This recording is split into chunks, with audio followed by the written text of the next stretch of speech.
Good morning po. For today's video po, ang kinukunan ko po ay ang pagbiyahe po namin papuntang norte. Pupunta po kami ng Santa Ana, Cagayan. Yan, nagpe-prepare po kami dito sa bahay po ni Mamang Letty.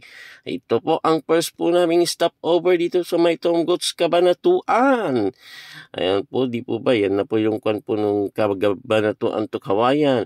And then second stopover po namin ang Santa Maria Isabela. Dito po sa may malaking banga-banga yan.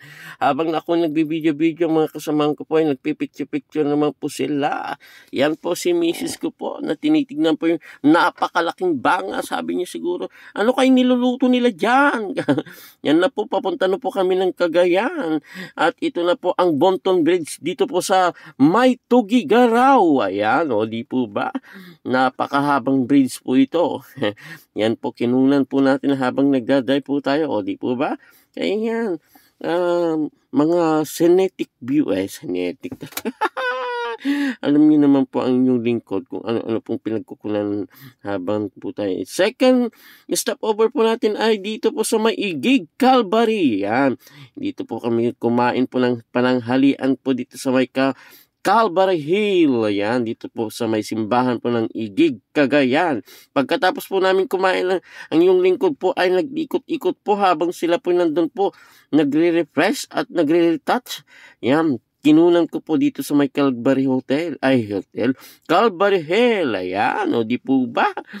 Pero hindi na po kami nakapasok. At ito po ang next stopover po namin dito sa may Gataran, Cagayan. Yan po ang kanilang ecotourism at ito po yung building po nila ng OTOP, One Town, One Product. Yan po ang kapaligiran po ng ecotourism po nila at nandito rin po yung mga iba't ibang klase po produkto po ng Cagayan. Ayan po, nandito po nakalagay ng mga produkto pong gawa ng mga Cagayanos. Yan.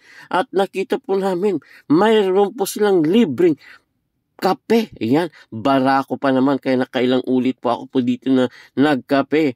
Habang tinikman po namin ang produkto po ng Amulong Cagayan, ang kanilang malunggay chicharon. O di po ba?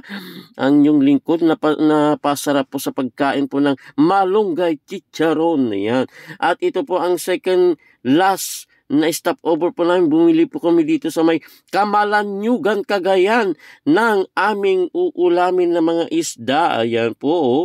May mga dried fish, may mga fresh na isda po. Ayan. At tinapa. O, di po ba? Kaya tara-tara na po. Ang next na destination po namin ay ito pong Gonzaga, Cagayan. Ayan. Dito po ang hotel ay resort na amin pong titirhan. Dito po kami mag-overnight. Yan po ang Kangaroo. Wow. Di po ba? Yan po. Nandito na rin po kami sa may loob po ng Kangaroo. Yan. Yan po ang aming room. Habang kami naman po ni Tatay Boy ay nagprepare po ng ulam. Yan. Nagluto na po kami. Nag-ihaw-ihaw na po dyan.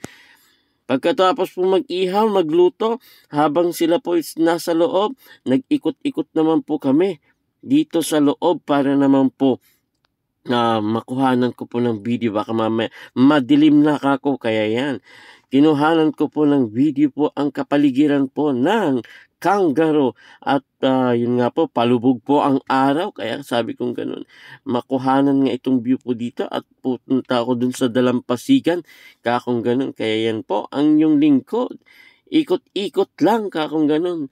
At yung mga kasama ko naman po, nandun po sila sa dagat naliligo. Ayan, si ni Mamang naman at si Uncle Boy, nagprepare na rin po sila. Ayan. At mga kasama ko po, umakyat na po dito at yan, nagpipicture na rin po sila dito sa gilid po ng resort.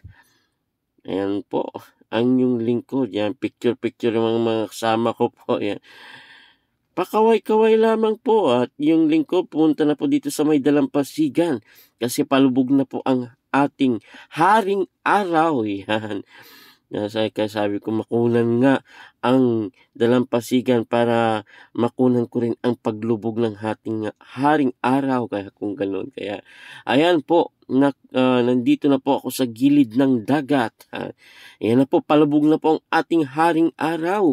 Makukunan kita rin sa wakas ka ko yan. Yan. Hello, haring araw. Bukas magkikita na naman po tayo. Di po ba? Tara magkikita po Ayan na po ang sunset dito po sa may Gonzaga, Cagayan. Ayan. Kaya pagkatapos ko pong nakunan po ang sunset dito po sa may Gonzaga, Cagayan, nagtatawag na rin po ang